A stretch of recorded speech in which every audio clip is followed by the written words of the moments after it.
Стив Джобс туралы 10 дерек.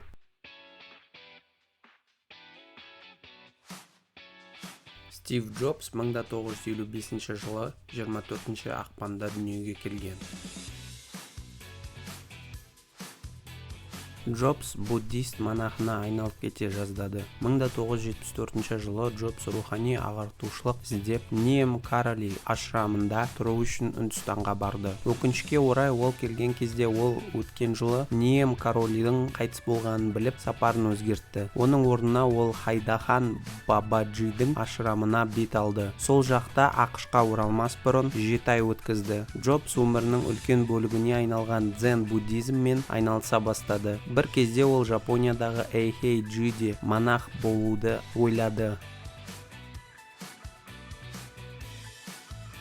Стив Джобс колледжді тастап кеткен. Көптеген табысты кәсіпкерлер сияқты Джобс колледжді тастап кеткен. 1972 жылы Джобс Рид колледжіне оқуға түсті. Бірақ бір семестрден кейін оқуын тастады. Ол ата-анасына ақшасын ол үшін мағынасыз білім алуға жұмсағысы келмейтінін түсіндірді. Джобстың асырап алған ата-анасының оның биологиялық анасы Шиблге оның оқу ақысын төлейтіндігін уәде берген еді. Стив Джобс асырап алынды. Стив Джобс 1955 жылы 24 ақпанда Абдул Фаттах Джандали мен Джоан Шиблдің отбасында дүниеге келген. Джандали мұсылман, ал Шибле католик діннен шыққан, және Шибле жүкті болған кезде олар үйленбеген. Сол кезде Висконсин университетінде Шибле босану үшін Калифорнияға қашып кетті. Шибле Джобсты асырап алуға берді. Алайда жылдар өткен соң екеуінде қызы туылды. Джобстың туған қарындасы.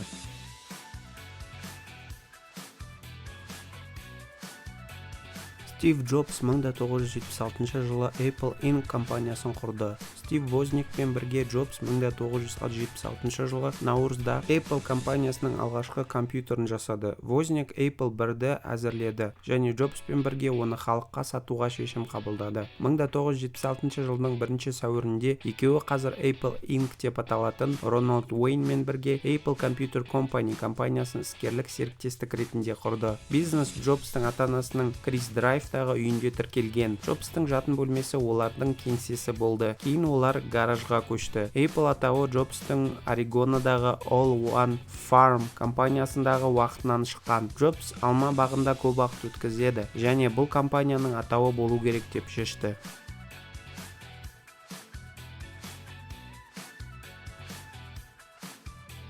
Ол өзінің студенттерінің біріне үйленді. Джобс өзінің болашақ әйелімен алғаш рет 1989 жылы Стэнфорд бизнес мектебінде оқыған лекциясы кезінде кездесті. Лорен Пауэлл Джобстың лекциясының алдыңғы қатарында отырды, және ол одан көзін ала алмады. Дәріс аяқталғаннан кейін Джобс автотұрақта Пауэллмен кездесіп, оны кешкі асқа шақырды. Джобс 1990 жылы Пауэллге ұсыныс жасады, және олар 1991 жылы 18 наурызда Йосемит ұлттық саябағында Ауани қонақ үйінде үйленді.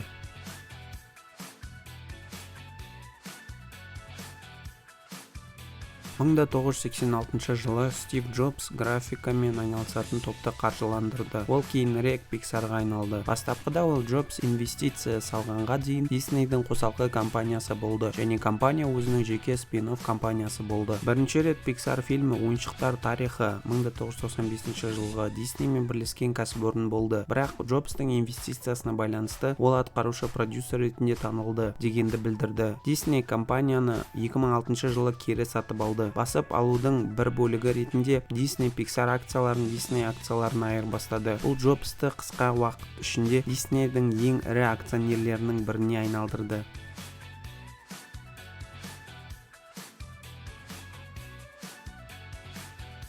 Оның атына 300-ден астам патенті бар. Жалғыз өнертапқыш немесе бірлескен өнертапқыш ретінде Джобстың атын қамтитын патенттердің нақты саны әртүрлі болады. Джобстың атына өнертабыстар бойынша 43 патенті бар, ал қалғандарының барлығы дизайнға қатысты. Оның динамиктерге, баспалдақтарға, пакеттерге, қуат адаптеріне, телефондарға және тағы басқа патенттері бар. Джобс қайтыс болғаннан бір күн бұрын Mac OS X Dock пайдаланушы интерфейсіне патент алған. Қайтыс болғаннан бері ол өз атына тағы 141 патент алды.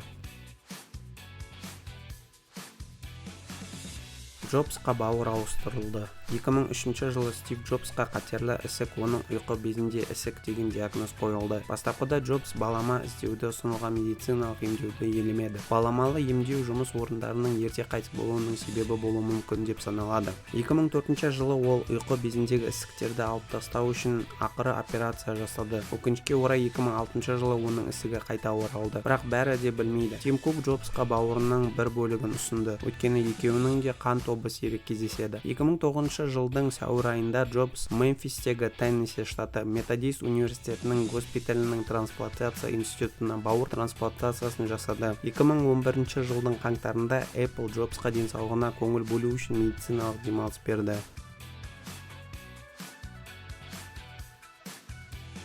Қайтыс болған жылы оның байлығы 10,2 миллиард долларды құрады. 1978 жылы 23 жасында Стив Джобстың таза байлығы $1 миллион болды. 2 жылдан кейін Джобстың құны $250 миллион болды. 2011 жылы қайтыс болған кезде оның байлығы 10,2 миллиард долларды құрады. Мұның көп бөлігі Apple'ден бөлек оның Disneyдегі қорынан болды.